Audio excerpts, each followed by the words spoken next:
Alright YouTubes, in today's video we've got a Porsche 718 Cayman GT4 in for a fair amount of paintwork, so I'll give you a quick look. Really nice car, and when you look at it you wouldn't think there's nothing wrong with it, which to be honest with you there ain't a lot wrong with it, but the guy wants these things painted. So what we've got to paint on this is the whole front end. There's a few chips here and there, it's a bit dirty at the moment, but nothing major, nothing you'd expect for a car that's a year or a couple of years old. I'm not sure on what year it is, it's got a private plate, I think it's a couple of years old. So we've got a few odd chips on the bonnet, there may be some around the wings, so we've got to do the bonnet and blend into the wings, try and keep all the colour away from the door obviously. Front bumper off, he wants the number plate holes gone, and there's a few chips on the front bumper. We've got to replace this grill's been hit. So yeah, front bumper off, prep and paint the whole front end.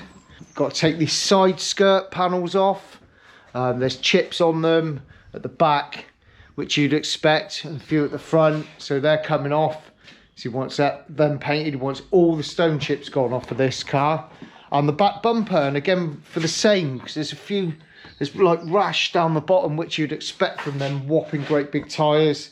So the back bumper's got to come off as well, and we've got to paint that back bumper. Quite an extensive amount of stripping and painting for not a lot of damage really, but that's what the guy wants. He's going to get it all PPF'd when it's painted. That's what we've got to do. So we're going to get it all stripped out first, get the bumpers off, get the side panels off, and start prepping it. I'm not sure on the colour. I think it's called something like GT Silver. Do you know what the colour is, Reece? No. I haven't checked the colour. I swear it's something like GT Silver, but don't quote me on that. I'll have to check it first. I want to obviously get the colour right. Once we get it stripped, I'll look into the colour, see what our shades are like, get it all prepped up and get it painted.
Right then YouTube, so that's the Porsche all stripped now, so I'll give you a quick look.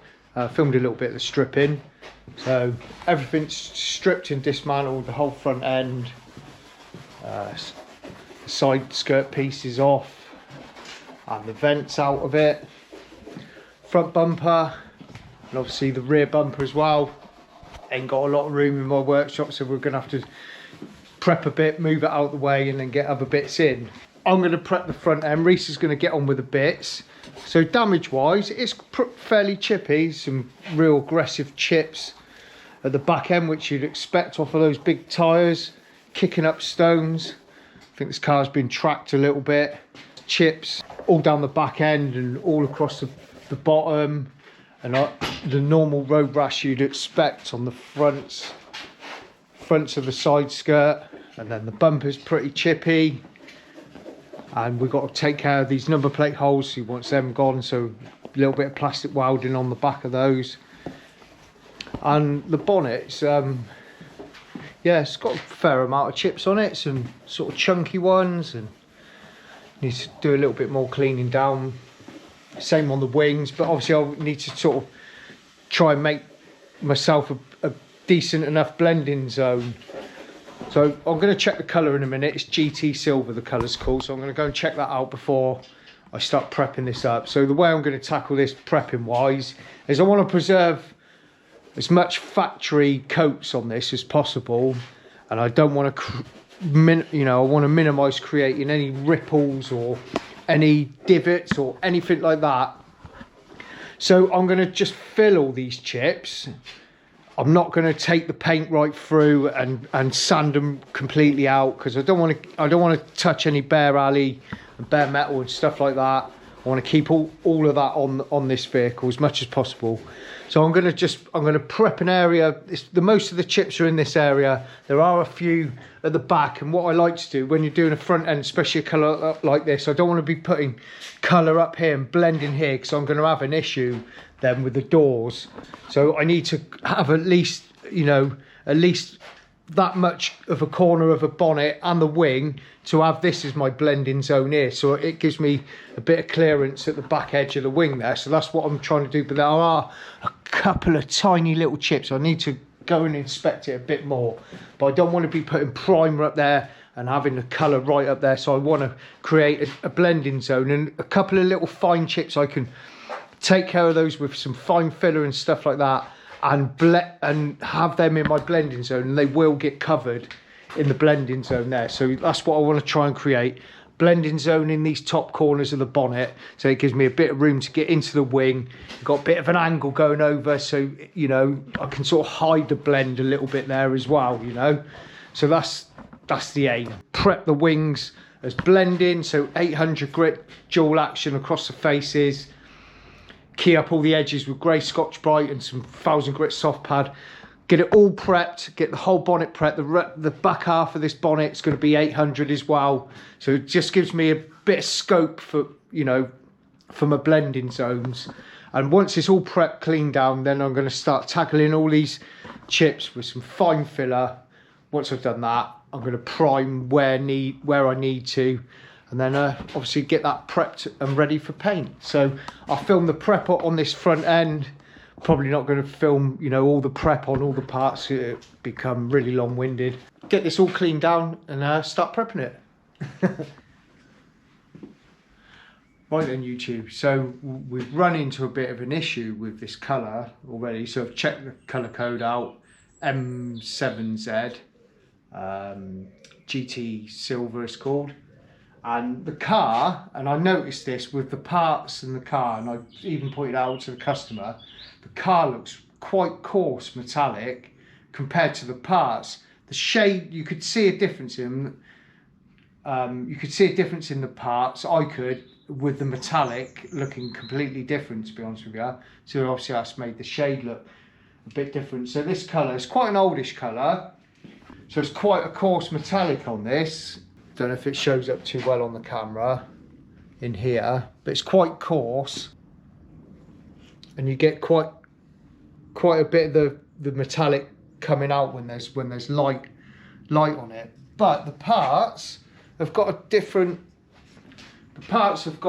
metallic in them. They're a lot finer. So I've got two shades on my system. I've got standard and I've got darker. They've both got similar metallic in them. The standard's got a bit more, a couple of pearls in it. So if I show you, if it shows up, my colour chip on standard shade looks pretty good to the mirror, metallic wise, and metallic's almost identical. Shade's not too far away at all, and that's the same with all the plastic parts on this. If I go to the spoiler,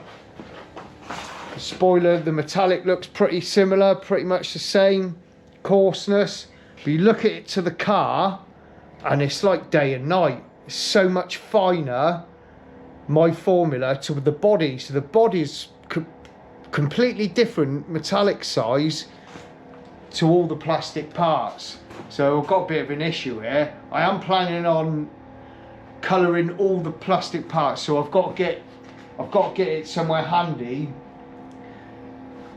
to be edge to edge on these parts. But obviously painting this front end, I don't want to put a completely different effect on the body to what the rest of the body is. So I've got a bit of an issue now.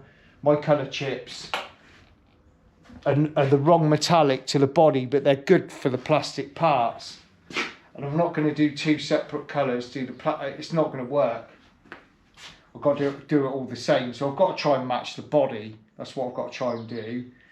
Like I say, the colour chips I've got, the darker shade is pretty similar metallic to what this standard shade is, but it's not the same metallic as this body. This body's a lot more coarser than that.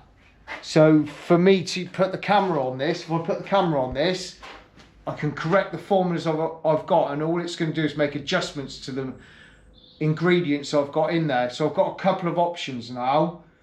I spectral it and do a wild card across all the colour chips and find a close shade that the metallic matches in, and maybe do a recalculation, a correction on that, if I can get the effect right.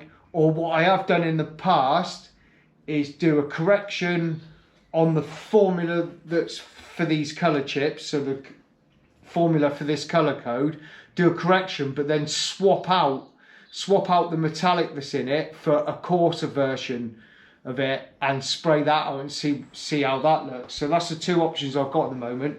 So first thing I'm going to do is spectro the bonnet, see what comes up as a wild card on the colour chips, try and find something that matches it effect wise, go down that route. If I get no joy with that, then I'm going to use the formula that's for this colour code and swap out the metallic for a coarser version and spray that out. That's the two options I've got. So first thing I do is do a spectro, see what we got on the colour chips, and go from there.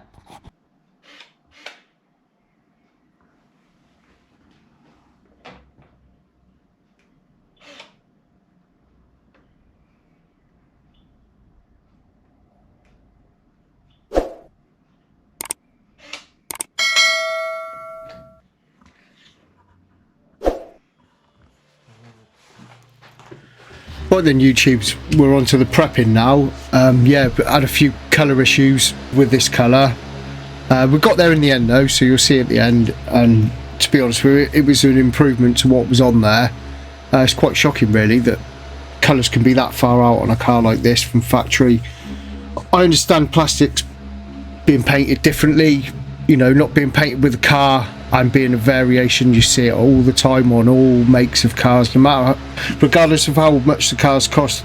I can see variations in plastics on most cars, but you expect the effects to look the same. But yeah, the effect, the metallic size is completely different, you know, 2 or 3 sizes away. So I put a coarse metallic in it in the end, which on my system on Mipa WBC is AO16, so it's about 2-3 away from like the most coarse metallic I could have, and this had like 12 and 13 in it. So yeah, quite a difference. And obviously the formula on my system matched, you know, was a good match to the plastic. So whether the body's, you know, is wrong, you know, but I had 2 shades on my system, both metallics look really close to the plastic parts and not the body. So there's obviously a change gone somewhere over the years, because it is quite an old colour, but we got there in the end anyway. So yeah, on to the prepping now. So I've just prepped all that front half of the bonnet. I've prepped that with 320 grit, and I've used a smaller interface pad. So a 5mm interface pad, just to try and keep it a bit flatter and a bit closer to the panel as I'm sanding it. So yeah, 320 grit across the face. I'm just prepping the whole job now, so I'll just get it all prepped, because where I'm going to use fine filler, I use Dolphin Glaze, and I've got an Evercoat one as well, so I'll use the Evercoat one on this. And I just go around getting all the, you know, all the chips that I can see with the filler. Sort of like I said at the beginning, sometimes on a bonnet I will like sand out the majority of the chips if it's really aggressive. Normally at the front end of a bonnet, I sand them right through, the majority of them, and then catch ones that are dotted about, because otherwise you're just going to sand on a chippy bonnet, you're going to sand off all the paint. You may as well paint strip it. You know, it is an option, but cars new, like to keep them factory electrocoats on there if I can, and being aluminium and with heat exchanging and, you know, quite extensive sanding, I'll be using coarser grits. You're going to generate a bit of heat, and I just didn't want to risk any ripples in that bonnet, so that's the route I went down. So the back end of that bonnet has been prepped for blending, so with 800 grit, and there's just the odd chip dotted about towards the back end of that bonnet. And then I'm just prepping the wings for blending. They are really in for a blend panel, but I'm obviously going to catch all the chips in that front half of it. Same with the bonnet. Anything that's, to be honest with you, apart from a couple of little small ones down at the bottom of the arch, there's not really any chips in the back half of those wings, so they're more of a blend panel than in for full paint. If those in for full paint, then obviously I'll be blending the doors, and that's the trouble with a job like this. That's almost a repaint. If I've got to blend this job completely, so I've got to blend the side skirts because they're a big panel that meet edge to edge with a quarter. The back bumper's obviously got some edge to edge to the quarter and to the back of the spoiler and stuff like that. If I'm blending the doors, if I'm blending the quarter panels, I've got to be blending the doors, so I'm painting both of those panels. I'm up around the rails, it's only the roof and the boot left. It becomes a repaint. So again, you know, I've discussed this a few times on the channel, finding a happy medium, drawing the line somewhere, someone that's coming to you for stone chips on the front end and a few, you know, couple of other panels, you know, plastic parts. You're not going to be repainting the whole car for that. But ideally, if you want a seamless colour match on everything you're painting on this job that I'm painting, if you want a seamless colour match, that's what it would require. It will require the whole car to be painted. You're not just going to leave a roof out, so you've got to try and get the colour right. So I did spend a good bit of time on the colour. I've done about 4-5 different spray outs, and we got it pretty decent. Probably better than what it was, to be honest with you. Definitely got the metallic size looking better on the plastic parts compared to what it was. So I'm just going around all the areas that I don't want to burn with the DA. So all around the edges, just with a 1000 grit soft pad. I like to try and take a bit of that, you know, a bit of the build up, the stamping that you get on panels. You know, it's a natural occurrence for paint edges to build up. I like to try and take some of that out in the blend area, but obviously got to be careful. Don't want to be burning through in your blend areas where you're just going to be clear coating. It's not so critical in the other areas where you know you're going to be putting base coat and stuff like that, but I do like to try and reduce them if possible, but obviously be careful that you don't burn through in the areas that you're just going to be clear coating.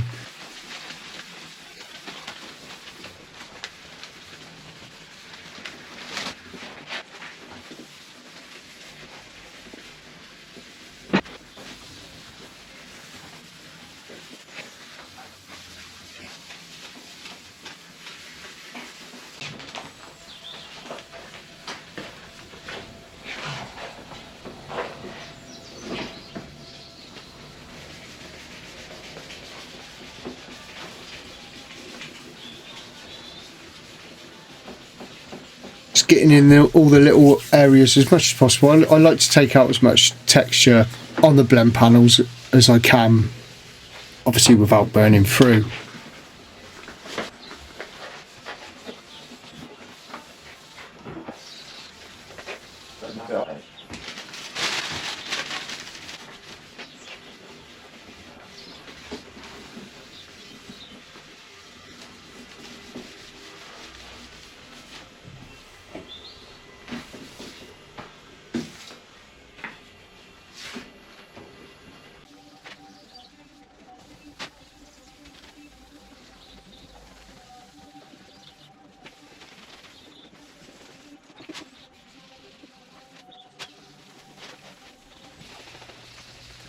So all the edges in the blend areas, 1000 grit, and just doing the front half of this bonnet with 500 grit. So I've 320'd that anyway. Just want to take the stamping out of it before I start grey scotch spraying it. Get it all cleaned down, get all the dust blown off, use a microfiber cloth, help pick up a load of that dust, and then we start the grey scotch brite. So I like to do my grey scotch brite in wet with some paste, and I like to scrub the whole panel with it all over all the areas I've sanded dry. Just helps clean any dust out of the scratches that you've created from sanding, and just any areas you may have missed as well, you know. Can be a little bit messy with water and paste, but I find if you just try and keep the water to a minimum and not be too fast and aggressive with it, it doesn't splash around too much. But it is a bit messier using water and paste and doing it dry. It can go into gaps and does require a bit more cleaning up. But I just prefer the scratch you get with water and paste. The Scotch Brite goes further. It just keys up better and gives a nicer scratch when you use water and paste. For a while I did stop using water and paste for Scotch Briting. I do all the dry procedures like I've just done now on blending panels and stuff like that, and then I would just go any edges that I couldn't get in with the other dry sanding processes. I would just use grey Scotch Brites dry. But I found I'd go in the booth, and when I masked it all up and under the booth lights, it just didn't seem keyed up enough to me. It really mats off when you use a good paste and use it wet. You know you're guaranteed a really good key with that. And like I say, it cleans all that dust up as well out of the dry sanding. You know, years ago we used to wet flat everything would be wet flat, wet scotch. But dry sanding moved on. It's more efficient. I find it's better dry sanding with primers and all the rest of it. It's quicker, it's more economical, it's less mess. But I do like to do the Scotch Brite in wet. It's sort of like a dual thing really with the cleaning as well, you know. I do one panel at a time, clean it off. Really you don't want any residue to just dry on there and clean it off later. You want to get the drying process done straight away after you've sort of washed it down. One panel at a time and work my way round. Get all them edges, give them edges a good scrubbing. I know it's all nicely keyed then. I like it all to look nice and matte and uniform all over. And then it'll give me good visibility for going around finding all the chips that I'm going to fill.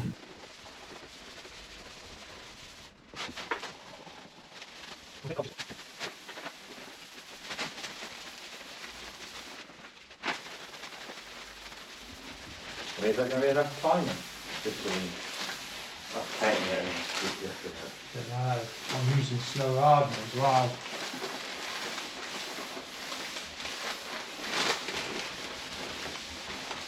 Give it an extra bake, can't we? yeah. You know, the next day after it's baked.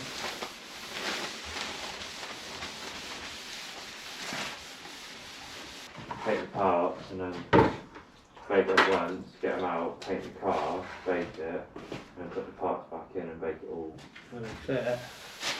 right. Otherwise you have to do 3 different bakes, or 4.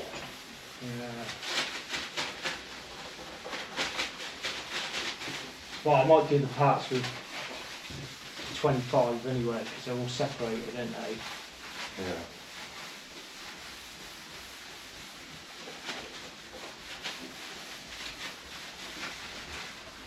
You should master it off. Right, it's going to be.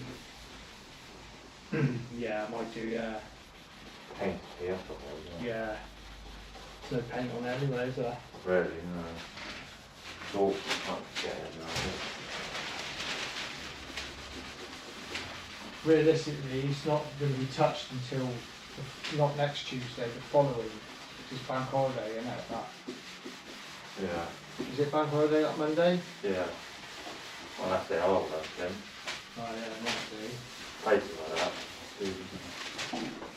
Yeah, there's still about a week in it, really. Wow. So this is painted by Wednesday. Has to be, yeah.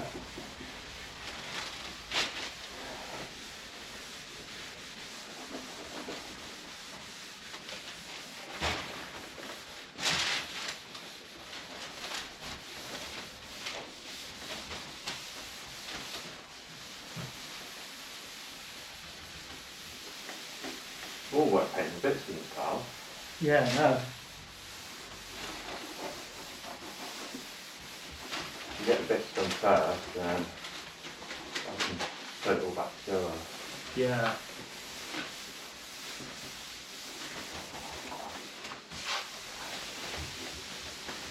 I think you'd rather move the bits around after the paint as opposed to the car. Yeah. Really do things.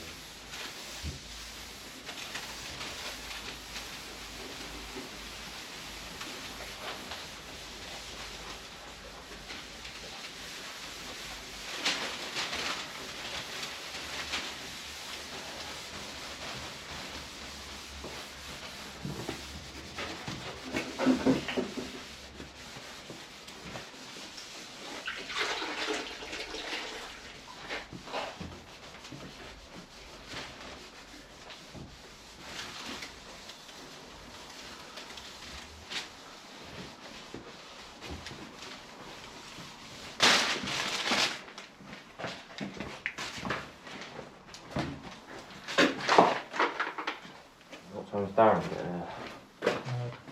Right.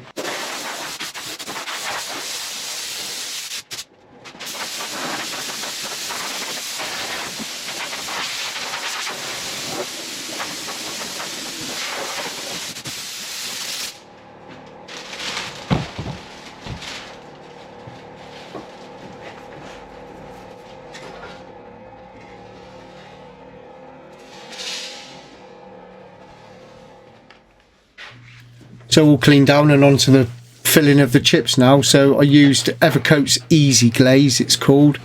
Real fine filler.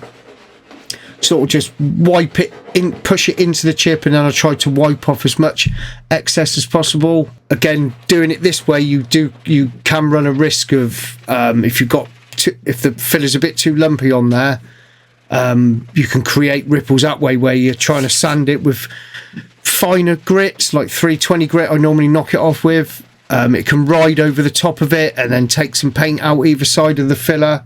So again, you've got to be a little bit careful. And I know this looks a little bit bizarre with the tape, something I've never really done before, but we just went round, me and Reese together. I'm getting a bit old, so my eyes ain't the best. So I always get Reese. Reese has got sharper eyes than me, being a young man like he is. So I get him to come round with me, helping me to find chips. He's like the chip finder. We just marked a few that were really small, but I didn't want to miss them. So we marked a few up with some bits of tape, just put some tape next to them so I could, I didn't want to risk missing any, really. It'd be a shame to, well, I haven't sanded it all out. It'd be a shame to paint that bonnet and maybe miss the odd one or two chips. So when it's got harder, it can sort of bleed through. Sometimes you can see that it makes the base coat, you can see the filler, it looks a bit darker. You know what I mean? Mm. Oh, I think now, so make some more. I'm not doing anything here. No. Maybe just something for that middle one, might be. There's a few tiny little ones. Probably better stuff doing them now before you knock them off, because then you get confused whether you filled them or not.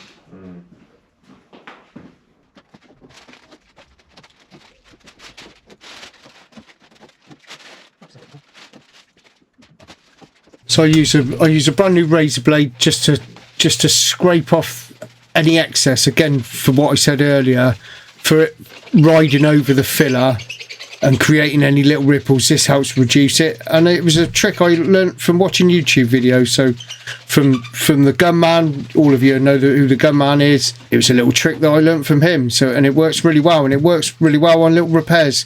You can take that little top layer off, that little greasy film, and just reduces the amount of rubbing you have to do, and it works a treat. So I blocked them bits of filler off with 320 grit,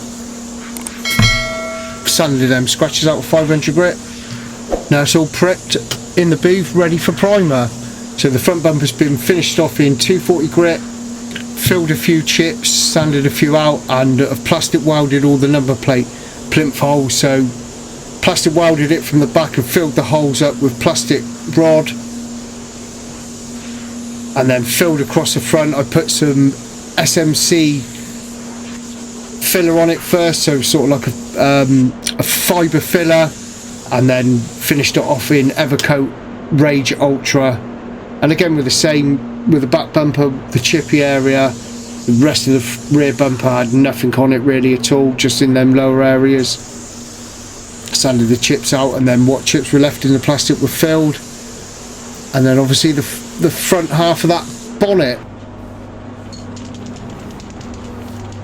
So I'm just going to put a little bit of half promoter, Mipa's adhesion promoter. It's in an aerosol can. I got it in an aerosol can. It's sprayable as well out of a spray gun. So put a couple of little light coats of that over any bare plastic, just for adhesion. And then the primer that's going on this is Mipa 4+1, and it's the high build mixing ratio that's going on this. So I'm going to give it 3.5 coats. I'll give it a half coat, let that dry off quickly, and then 3 full coats. Get a good build on that bumper. It can be really hard to get every single chip before you prime it. So primer, you know, you're going to find some that you may have to fill afterwards, and putting some primer over it help you find the ones that you may have missed. So yeah, like I say, 3.5 coats of high build primer across all of it.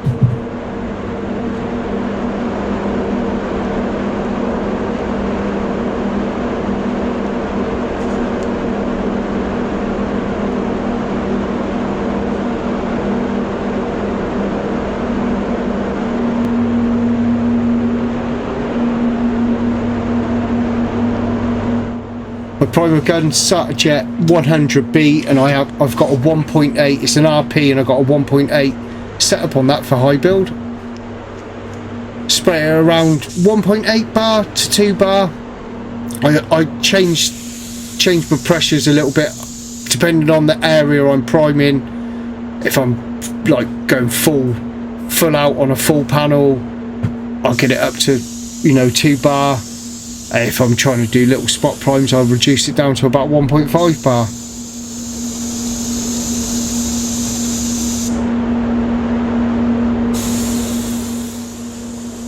So I'll show you a couple of coats of the primer going down. If you stick around for a little bit, you'll see a bit of a sneak peek of another job that's being worked on in the garage next door. If you want to stick around for that, you might be interested. It's something that's been on the channel but hasn't been on here for a while. So that's about it for me on this one. Obviously the second part to this video is going to be the prepping, the painting, and the finished end result. It came out really nice, this job. We were pleased with it. We put a lot of effort into it. I put a lot of effort into making the paint look right, making the job look as nice as possible, and the end results were decent. We were happy with it. So that'll be the second part to this video. Sorry if I sound a bit, I've been a bit ill last few days. I've had the dreaded man flu, so everybody that's had man flu knows it's way worse than any other flu out there. So I've had the worst one, the man flu. But I'm on the back end of it now. I'm just a bit bunged up and a bit croaky, so apologies if I sound a little bit rough on here. But yeah, that's it. Thanks for watching, really appreciate it. I hope you enjoyed it. You know, if you're not subscribed to my channel and you like the content, if you feel like it, please subscribe. Really help me to get my numbers up on my channel. I look at the analytics, and yeah, a lot of people that are watching are not subscribed. You know, obviously if you like this type of thing and you like the content, then please feel free to subscribe. It will help me massively to grow my channel. But again, really appreciate it. Thanks for watching, and we'll see you again in the next one. Look after yourselves. Cheers.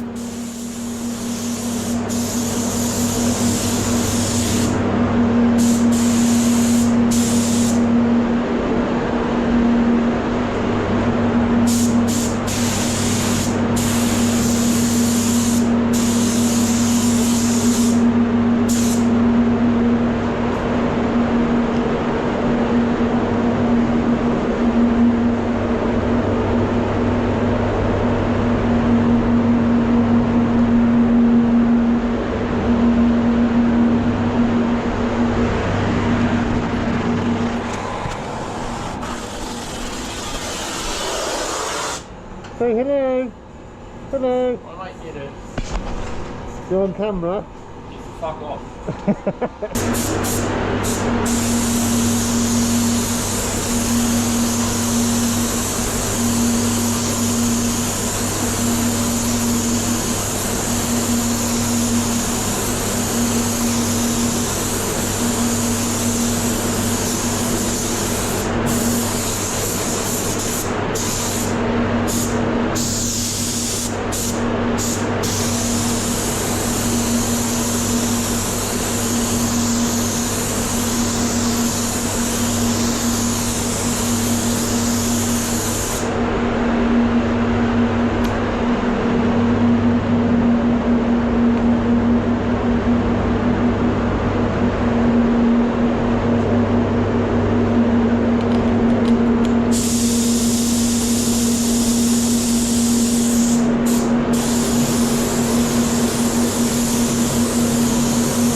Beautiful.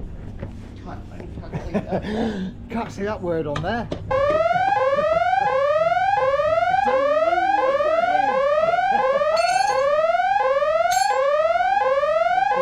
say to that? Country cunt. Yeah, you're wrong.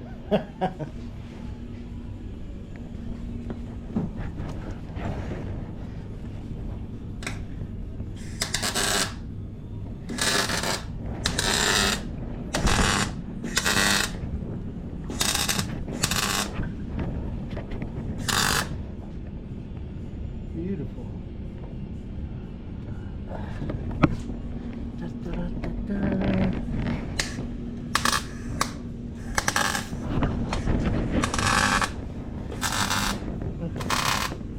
Tracking point. New sills. Sills. Wise. Little eyes. Little eyes. Beep, beep, beep, beep, beep, beep.